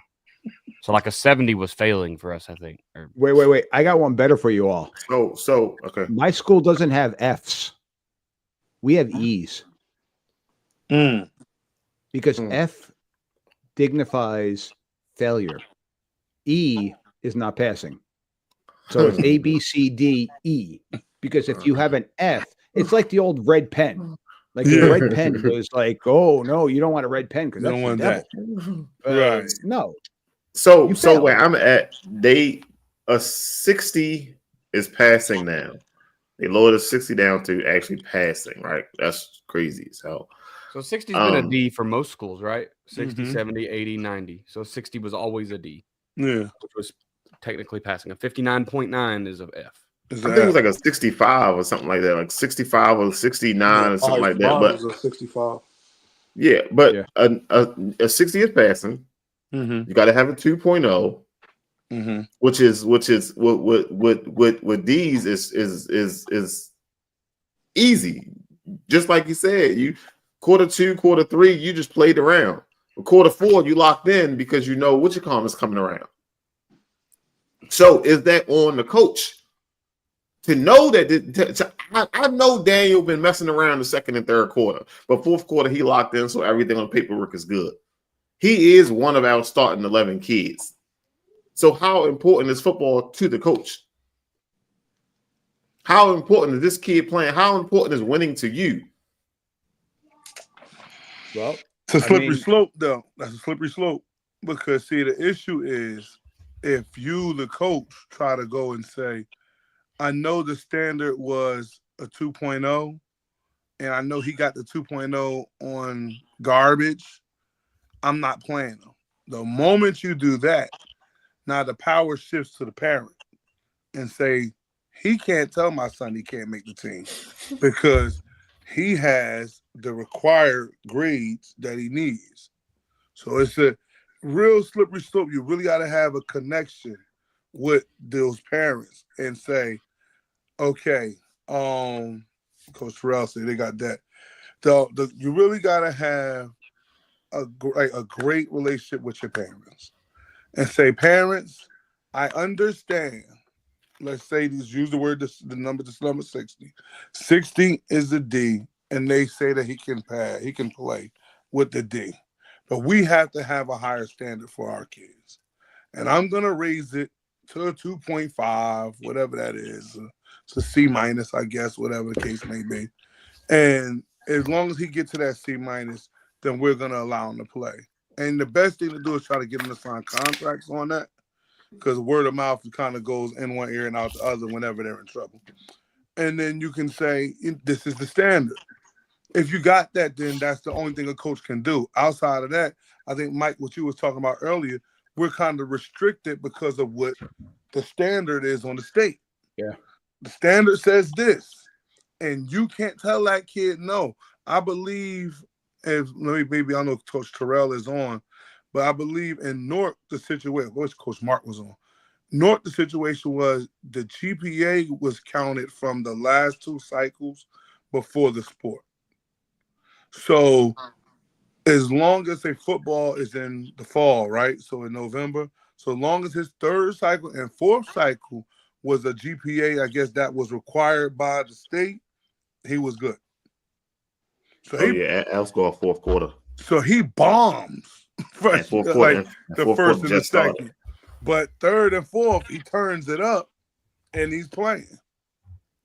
Now I think they did that because they figure multiple sport athletes, long as each kid does maybe 2 sports, then, you know, let's say he plays football, so 3rd and 4th quarter got to be good. If he plays basketball, then, you know, 1st quarter and the last quarter got to be good. I guess that's what the rhyme or reason for. I have no clue. But that was what one of the standards was in North New Jersey. Now, again, I don't agree to it, but as a coach, you got to understand that these kids are not in your house. So you just trapped either way. You're trapped by the state, you're trapped by the parent, you're just trapped. So at the end of the day, you got to ask yourself, like, well, if this might be the last football this kid going to play, I mean, maybe let him go. Let him play. Let him ball out. They ain't going to be able to ball out no other time.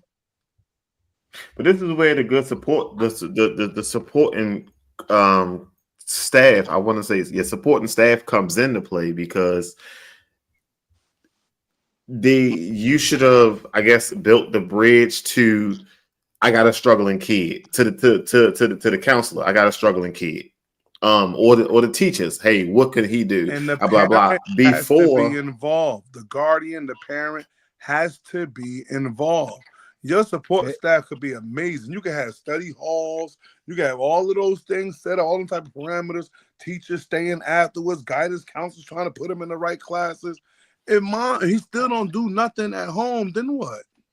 Hey, Brandon, what did you say the average salary for the high school coach in Tallahassee was? 22,000. My kid's about to go up, isn't it? My kid's about to get a raise. My kid's passing. Listen, I'm sorry, for 22 grand, I'm finding a way that kid's passing. I'm going up to the teacher and I'm talking. Hey, listen, man, I'll throw you $2 grand. Get this kid a D. Like, I'm sorry, 22 grand is a lot of cash. And when you're talking stuff like that, like, yeah, I agree with DM. It's got to come down. Like, you want to build a program, there's got to be parameters not only at school but at home too. It's got to be together, because that coach is like, listen, hey coach, A, B, and C are ineligible. You're fired. Well, that's 22 grand out of my pocket. I'm sorry. Like that's big money that you're talking about there. And that's scary stuff. And they're going to do what they can. We're talking NILs and 8 million. Well, I'm a high school teacher. Give me 22 grand. I'm a happy person. I'm gonna take care of that grade. It's a lot of chicken boxes. Actually, you know what? Tell him all he has to do is these 2 assignments here. He give me those 2 assignments. Well, no, nowadays you can go back in and redo them as many times as you want until you get the grade. And depends on the teacher. Doing them. Depends on the teacher. Because I got some teachers that say when we're closed on that, we're closed on that. Can't go down back here. These kids can go back, and these kids can go back, except for the tests and stuff. They can go back Brandon, and back. Like, go back to Coach Sampson. Go back to that's crazy. Where I'm coming from as a teacher. Go back to Coach Sampson. The kids are entitled. I failed the class. I went home. I dealt with the consequences from mom and dad. You failed this class. What the hell are you doing? your ass is upstairs. You're studying. I ain't playing Xbox. I ain't playing. Yeah. Well, Nintendo. Or back in my day, again, I'll show my age. I ain't going on this. I ain't going out for riding a bike. Well, that's the old school parents. But that's the point, though. Now it's okay. You failed the test. I'm going to call the teacher. You get to retake the test. Yeah. Yeah. No, that happened. Not with me. Oh, we know when your classroom is up and it's up. Because and I guess I'm looking at this from more of a spiritual thing for me. Is I'm in teachers, trainers, coaches. This is like a purpose-driven thing for me. So if we're trying to change these kids' lives, then we got to be the consistent one. So even me as a teacher, in my phys ed class, you only get graded on 2 things. You participate and you be prepared. Obviously have on the right stuff. Amen. If you're injured, a lot of times these parents go get doctor's notes and says, my kid is out for X amount of time because doctors write whatever. Yep. So, okay, you want to play those games? Now, since I can't grade you on participating and being prepared, now you got to write an essay for me. It's going to be 1,500 words with citations on the rules of pickleball. So you try to play those games, I'm going to play those games too. So now when your parent emails me that you did the essay, but you did Chat GPT, and I have 98% that you copy and paste. Now I have the receipt. So when your parent email me, I'm just going to hold the mirror up in front of your face. So you're going to learn accountability somewhere. If it's not at home, you're not going to go throughout your life and not say nobody taught me how to be accountable. No, I was entitled. Not with Coach Sheet. Mm-hmm. So you ain't gonna never. And whether I change that kid life or not, he gonna learn. Mm-hmm. Mm-hmm. Listen, you've got a set of morals. You're holding your kids to a higher expectation. I'm there with you 1,000%. My question is, does your school back you on it as a school teacher? Because my school would be like, hey, Mike, this guy handed something in. Pass him.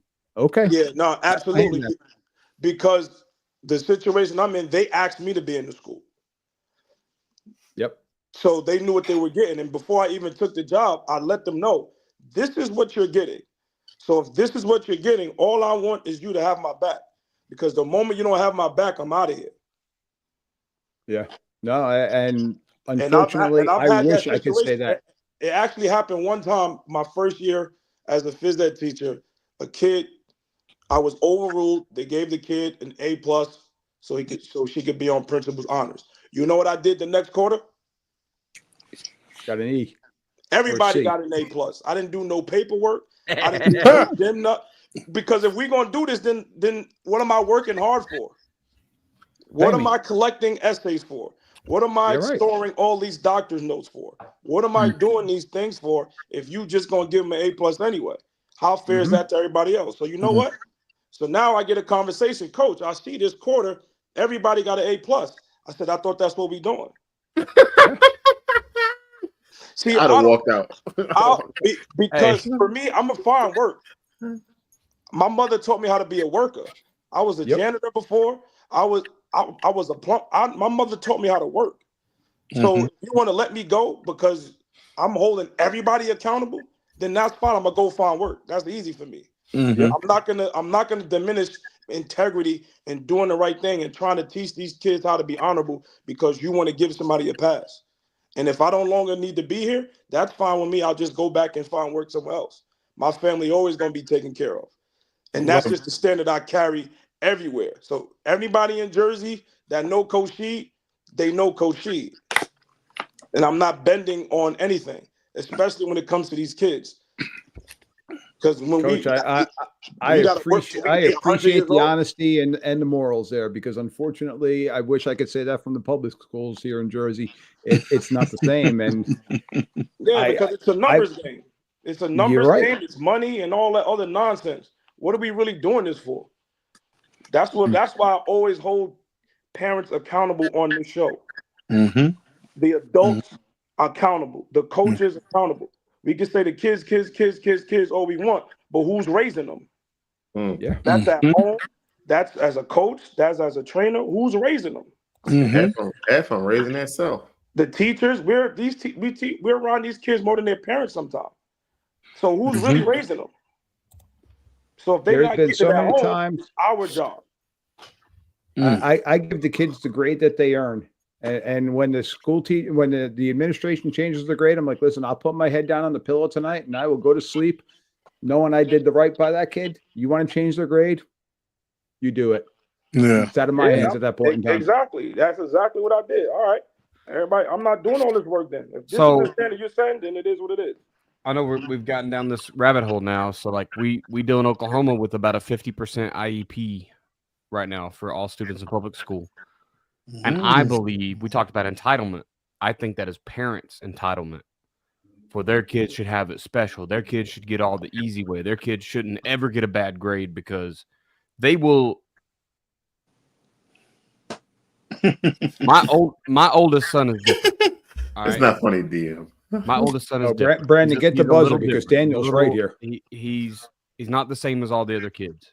He's hella intelligent, and he has a weird sock thing where he doesn't want to wear his socks the right way out, right? So like my oldest son, but I will never, ever title my kid with a dadgum tag of any kind. You know what I mean? He's not getting titled. He's not getting labeled. There are parents that will literally beg to get their kids deemed autistic. They are lack of intelligence. My kid is low IQ. They want their kids to be dumb so that they can get an easy way in life. Talk about entitlement. So when we start, I mean, we're hammering it out of the public schools right now, right? Like I had a student last year who for 3 months of school had no issues. She turned in her stuff on time, no big deal. She turns in an assignment late. I gave her 0. I tried the 50 for 3 days. And then I tried 10 points off every day for 5 days. I tried so many things. Kids just took advantage. So fine. If it's a day late, it's a 0 and we ain't turning nothing in. I'm tired of taking work home. Right. Yeah. I was punished by my administration because not really punished, but told that I will do things differently because this student has an IEP. Guess what her IEP said? So-and-so can turn in any assignment up to 24 hours late without punishment, without a loss of grade. Guess what she did for the rest of the year? Everything was a day late. Yeah, because it's lazy parenting too. Because now it's like entitlement is so deep. My kid, I don't want to parent I don't want to be a parent to my kids because they've got quote unquote issues. All right, let's just label them. So now someone else got to deal with it. Absolutely, 100%, 100%. You will never ever catch me letting my kid be labeled with nothing. Hey, now here's a question for you guys. 65 and he's a 1.0 student. Hey, let's go, son. Here's a question for you guys. Something you can do. We dove down this rabbit hole. You guys as coaches, me as a coach and as an official, am I not going to throw a flag because the kid's got an IEP? No, that kid teed off on somebody. I'm sorry, that's a penalty. No, your son doesn't know the plays. I can't get him on the field because he's going to get somebody else hurt. What do we now? There are legitimate kids that deserve IEPs that are not students in general. Like I'm not doubting that as an educator. Right. But what Daniel's saying is there are so many parents that want that label for their kid to get them that built-in excuse to be not the student they can be. Mike, it ain't no different in life. It ain't no different than these parents that are coattailing off their son's NIL. We talked about NIL. There ain't not one damn difference. Yeah. Not one. But that's the society thing that I was talking about earlier. Like it's not just the coaches, it's the kids, it's everything. It's being allowed. It's the adults, man. We gotta be better adults. But the part I struggle with is my IEP can be my IEP, but like then Mike, why can't only you and the teacher know that? You know what I'm like? Why does there's things where I'm like kids know their IEP. Hell yeah, they do. They need to take advantage of it. They need to make sure they aren't being right. But that's the problem. With that student, I didn't read them all. Brother, I said 50-50. I'm not lying. and I've got 35 kids in a class because this is Oklahoma. Right. How am I going to know 17 and a half or whatever IEPs? I can't know all the exact language. Mm-hmm. There's no way. I can't. And I'm teaching 7 hours. Mm-mm.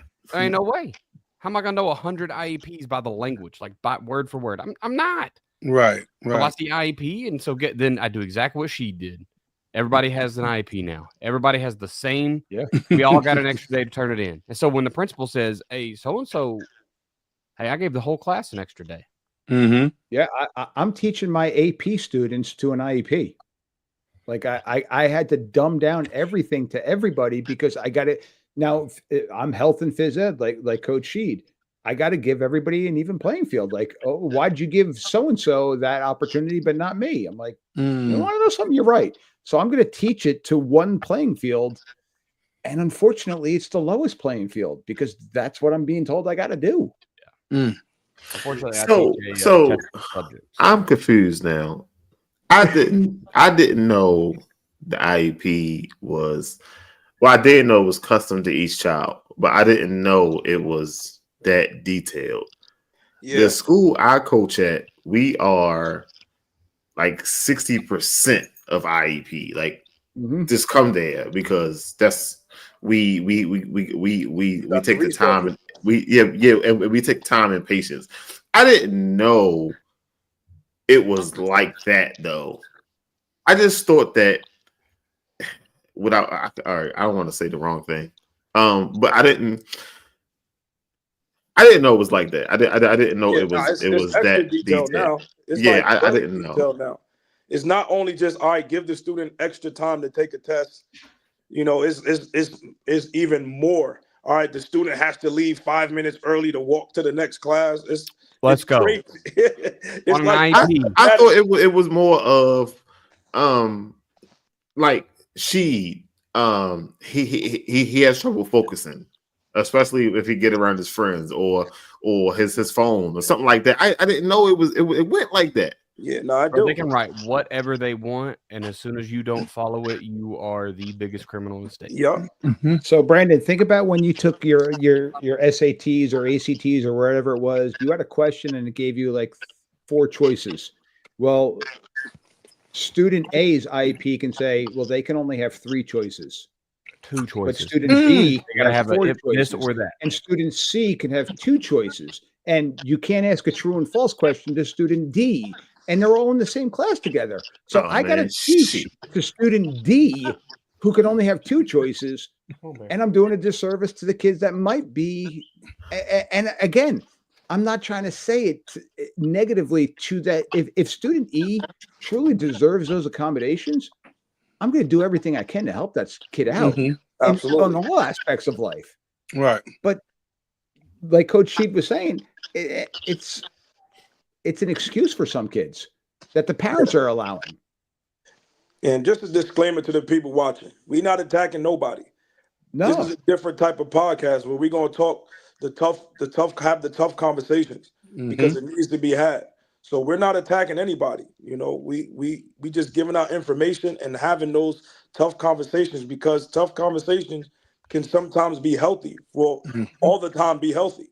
So we're not attacking anybody with this. I just wanted to make sure we put that disclaimer out there. Yeah. Yeah. You know. So can you get a check for having an IEP?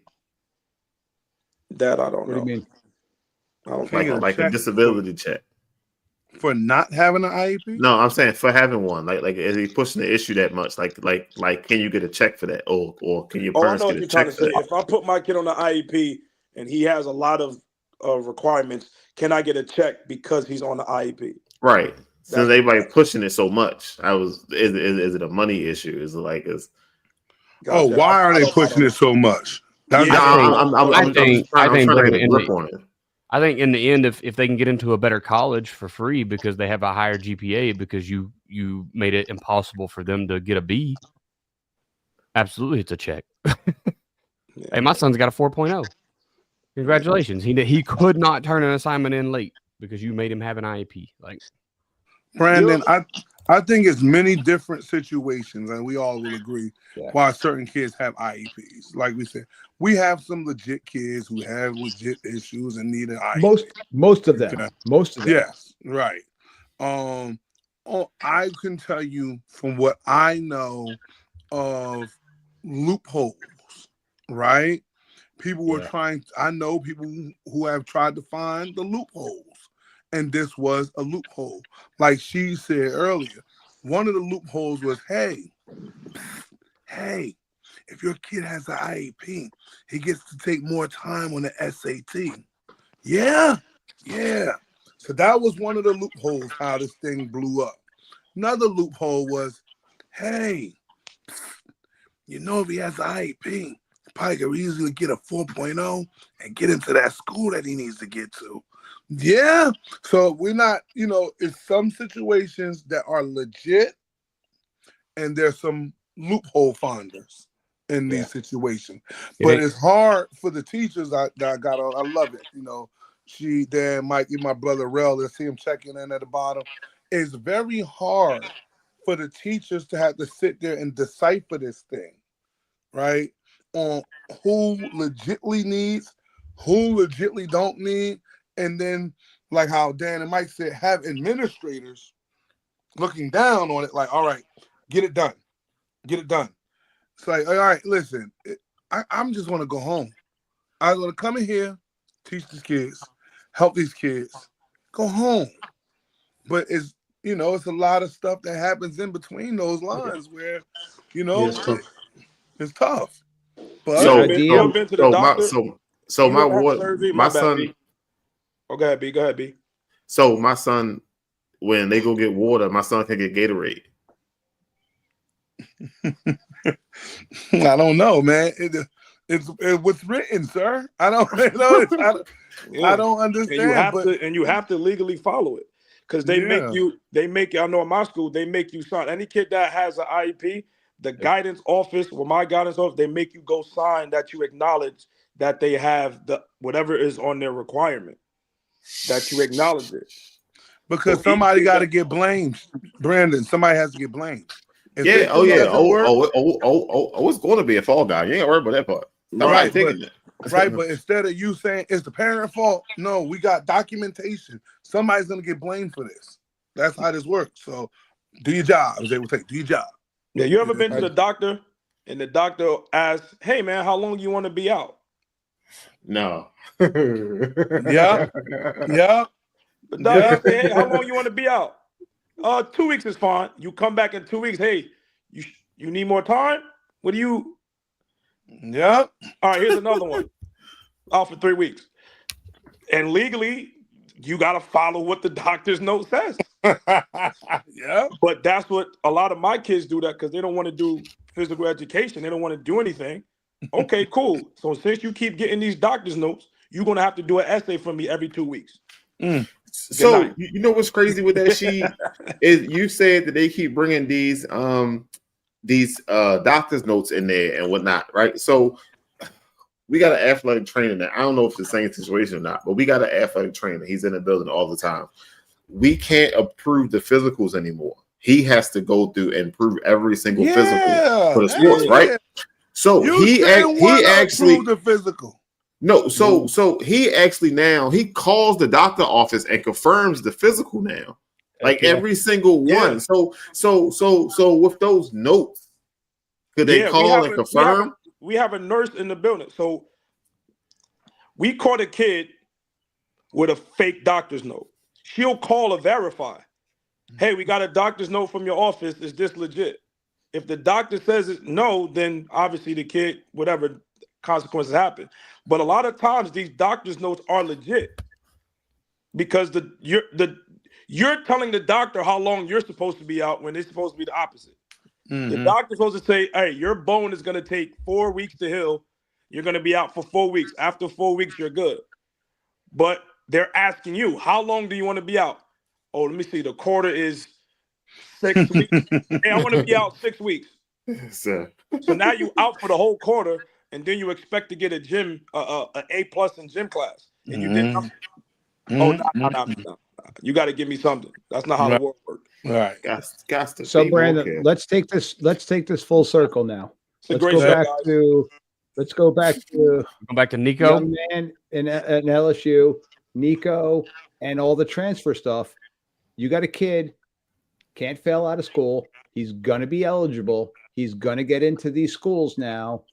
Now he's getting paid $8 million, but the kid can't spell his own name because he's got an IEP, and he's gone through the whole process with mom and dad getting him a doctor's note.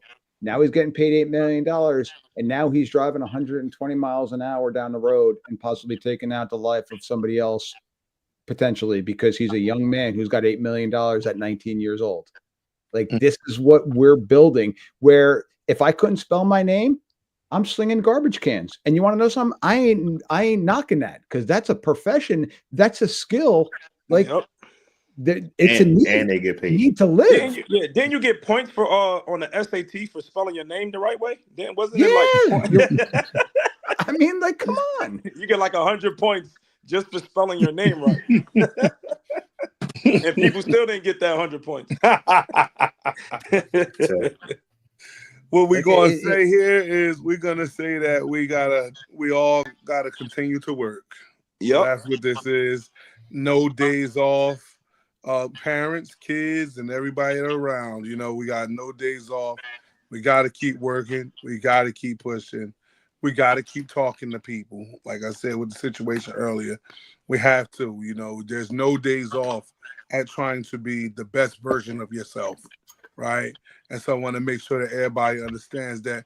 B, I know you saying we wrapping it up soon. I know my clock is up. I got my text message. So I want to make sure Mike, always appreciate, love you being on the show, man. Definitely gave us some great content tonight, man. It was amazing.